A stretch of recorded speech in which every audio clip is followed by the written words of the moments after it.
दोस्तों, gospel of Jonah YouTube channel में आप सबों का हार्दिक स्वागत है। आइए आज हम आमोस नबी एक पेशेवर पैगाम्बर नहीं है, इसकी कहानी सुनते हैं। आमोस यहूदा के दक्षिण साम्राज्य में बैतलहम से लगभग 6 मील दक्षिण में एक शहर तकोवा का एक चरवाहा था। यहोवा ने उसे उस समय के दौरान इज़राइल के उत्तरी साम्राज्य में भविष्यवाणी करने के लिए बुलाया था।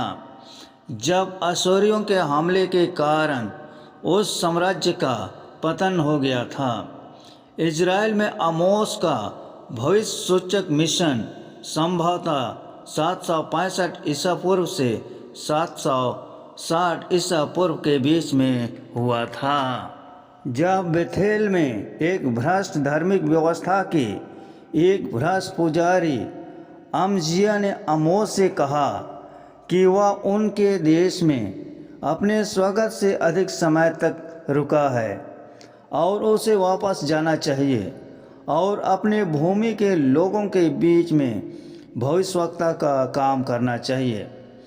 आमोस ने उसे यह जवाब दिया, मैं आपके पेशेवर भविष्यवक्ताओं में से एक नहीं हूँ। मैंने निश्चित रूप से ऐसा बनने के लिए कभी कोई प्रशिक्षण नहीं लिया है। मैं तो बस एक चरवाहा हूँ और अंजीर के पेड़ों की रखवाली करता हूँ।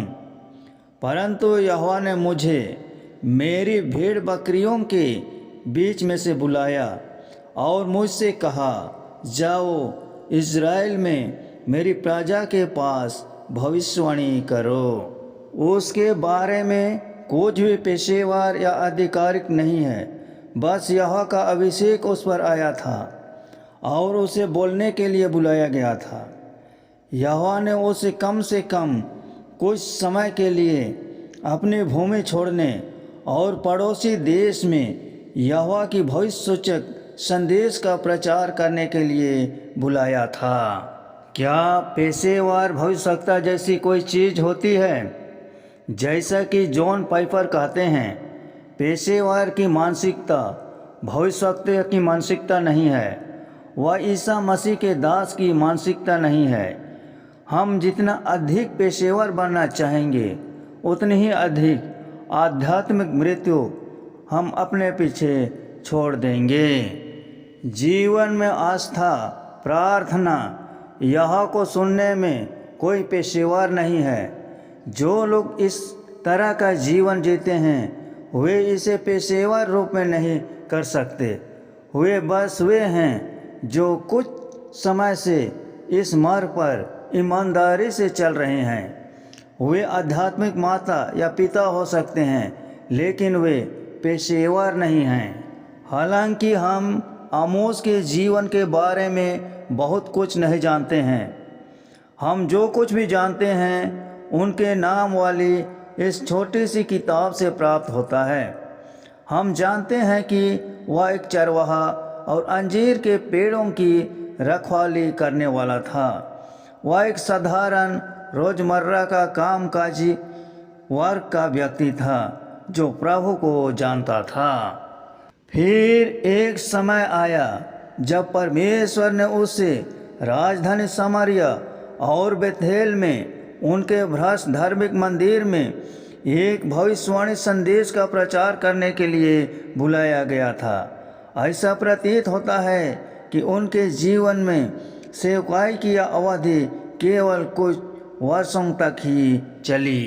क्या यह संभव है कि परमेश्वर को किसी के जीवन में तैयारी का काम करने में वर्षों लग सकते हैं? परमेश्वर ने उसके लिए जो विशेष मिशन रखा है, उसे पूरा करने के लिए एक छोटा सा समय काफ़ी है। इस अवसर का आमोस को जो भविष्यवाणी करने के लिए बुलाया गया था, उसमें निस्संदेह कुछ गंभीर तैयारी और परिपक्वता की आवश्यकता थी। जब परमेश्वर ने कहा, आप जाने का समय हो गया है, तो इसमें कुछ पवित्र साहस की आवश्यकता थी। आमोस ने अन्याय और सत्ता के दुरुपयोग के खिलाफ आवाज़ उठाई। उन्होंने दबे कुचले लोगों का मुद्दा उठाया और उन लोगों के लिए आवाज़ उठाई जिनकी कोई आवाज़ नहीं थी।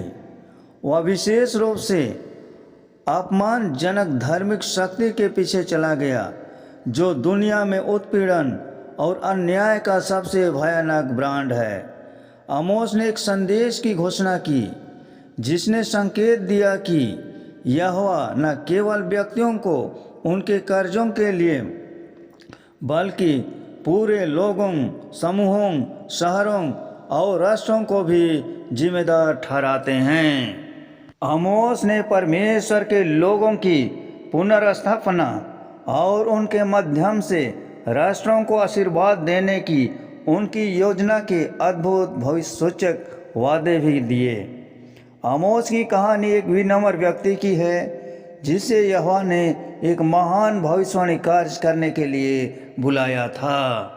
आमोस ने दूसरे देश में उन लोगों के बीच जो अपना रास्ता भटक गए थे ईश्वर के धर्मी न्याय और अनुग्रहपूर्ण मोक्ष दोनों की घोषणा की। दोस्तों, आमोस नबी की यह कहानी आप सबों को कैसी लगी? अच्छी लगी तो लाइक करें, शेयर करें और चैनल को सब्सक्राइब ज़रूर कर दें। धन्यवाद।